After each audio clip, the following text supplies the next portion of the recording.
postponed. Purposes, gentleman from Massachusetts rise. Madam Chairwoman, I have an amendment at the desk. Clerk will report the amendment. Amendment offered by Mr. Tierney of Massachusetts. At the end of the bill, before the short title, insert the following new section. Section for Department of Justice, State, and Local Law Enforcement Assistance for the John R. Justice Prosecutors and Defenders Program as authorized by the first section 3001 of Title I of the Omnibus Crime Control and Safe Streets Act of 1968, 42 U.S.C. 3797cc-21, relating to loan repayment for prosecutors and public defenders. There is hereby appropriated, and the amount otherwise provided by this Act for National Aeronautics and Space Administration Science for Mars next decade is hereby reduced by $10 million. Gentleman from Massachusetts recognized for 5 minutes. Thank you, Madam Chairwoman. Madam Chairwoman, this bipartisan amendment is offered with Mr. Gowdy of South Carolina. It provides very clearly $10 million for the John R. Justice Student Loan Repayment Program. It's unfortunate that many law school student graduates accept jobs as prosecutors and public defenders, but they don't stay on the job very long because the compensation is at such a low level, and their debt burden from college, from law school, is so high, they end up leaving and going on to more lucrative pastures on that, because the private firms obviously have more resources to recruit and retain than do public defenders and district attorneys' offices around the country. Oftentimes the students tell me their plea they'd like to stay in these offices. Obviously the district attorneys repeat to us on a regular basis that they have such a difficult time training people and getting them to stay so they can do a good job. Both public defenders and district attorneys, people on both sides of any particular case, understand the importance that our judicial system work, that it's fair, that everybody have the level of representation that makes our system work and be respected around the world on that. This would allow the tool of loan forgiveness for those district attorneys on that and those public defenders so that they can get people to stay at least 3 years, so that their training just doesn't get turned around and gone to waste. It allows people to stay on, use their experience, and make the system work better. I believe that it's a good idea. It has worked in the past for the federal agencies. The executive branch attorneys has just demonstrated great success in their recruitment and retention. And when this aspect was funded just a couple of years ago, 1,647 prosecutors and 1,226 public defenders across the country received assistance under the program's 2010 allocation, and that in turn is acclaimed by all of the people involved as having made a tremendous difference in their ability to have their offices function at the high level necessary. Now, it's a difficult time.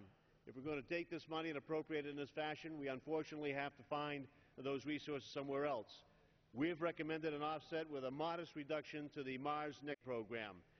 That Mars Next Decade program will still get over $100 million more in the bill than it otherwise would have gotten. The House report notes a concern that there's a question about whether or not the Mars Next Decade program has actually accomplished one of the requirements of getting a sample and reporting it, and so that there's even language in the bill that puts off any expenditure of these monies until such a report is made to the National Research Council and they're allowed to move forward. The $150 million that is in the Mars Next Decade budget is still a sizable amount more than what was in the President's request and still allows the program to move forward. I think it's a trade-off that's fair, and I think Mr. Gowdy agrees with me that as painful as it may be to take from one area, that program will still march on. We'll still have $78 million more than the President requested, but if we don't do anything, the John R. Justice program will have nothing. District attorneys and public defenders, our court systems across the nation, won't have the ability to have well-trained people being recruited and retained and making our system work. So that's the premise here, and Madam Chairwoman, we ask that our colleagues support this amendment, and with that, I reserve the balance of my time. I can't do that. I yield to my... Gentleman yields back.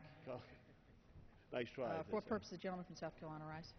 Move to strike the last word. Gentleman is recognized for 5 minutes. Thank you, Madam Chairwoman. My mother was a victim's advocate in a prosecutor's office when I was growing up, and she would come home and lament the fact that defendants could pick any lawyer they wanted to defend them, but the victims of crime were stuck with the district attorney.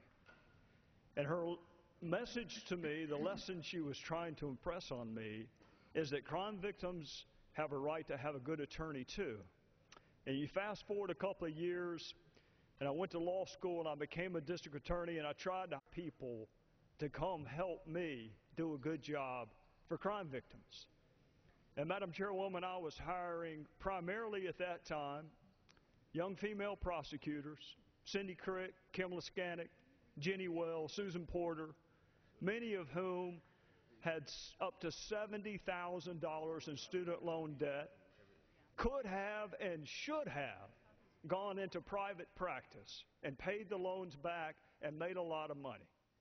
But something within them wanted to stand up for rape victims and criminal domestic violence victims and child sex assault victims, so they sacrificed the lure of private practice to come do public service.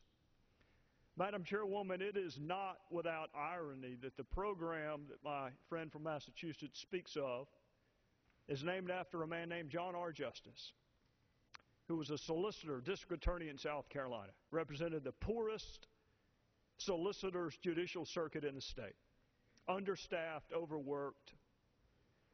He used to tell me, Madam Chairwoman, that he was just sticking his fingers in the holes of the dam to try to keep the water from coming through.